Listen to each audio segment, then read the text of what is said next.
શ્રી કૃષ્ણ. પ્રીતિશ કિચનમાં સ્વાગત છે. આજે હું બનાવીશ વટાણા મેથીનું શાક.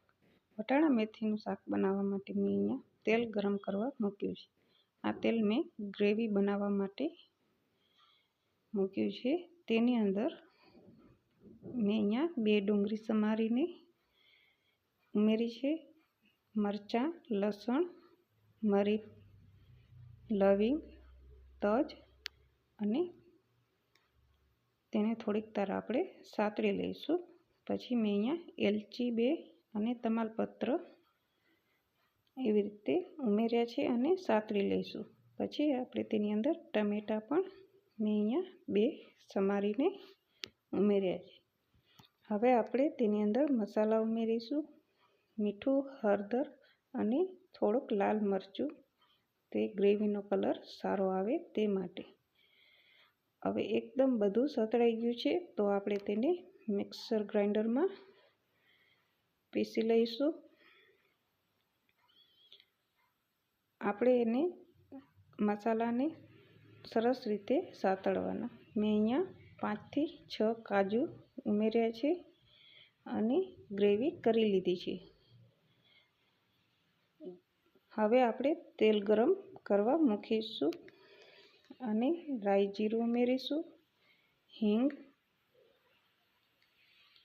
અને લીલું લસણ નાખવાથી સ્વાદ ખૂબ સરસ આવે છે વટાણા મેથીનો. અને ગ્રેવી જે આપણે બનાવી હતી તે પણ તેની અંદર ઉમેરી દઈશું અને સાતળી લઈશું. સરસ રીતે આપણે તેને સાતળી લેવાનું અને પછી તેની અંદર મસાલા ઉમેરીશું, મીઠું, હળદર, ધાણા જીરું પાવડર અને લાલ મરચું જેટલું તમે તીખું ખાતા હો તે પ્રમાણે જ ઉમેરવાનું. હવે મેં બીજી કઢાઈમાં તેલ ગરમ મૂક્યું હતું અને તેમાં મેથી આપણે સાતળી લઈશું.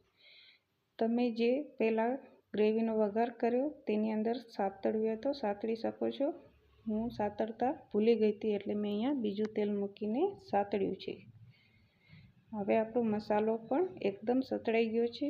જે બ્લેન્ડરમાં આપણે ગ્રેવી કરી હતી તેની અંદર પાણી ઉમેરીને તે પણ નાખી દીધું છે અને વટાણા મેં અહીંયા થોડાક બાફીને લીધા છે અને મેથી સરસ રીતે શેકાઈ ગઈ છે તે પણ આપણે તેની અંદર ઉમેરી દઈશું.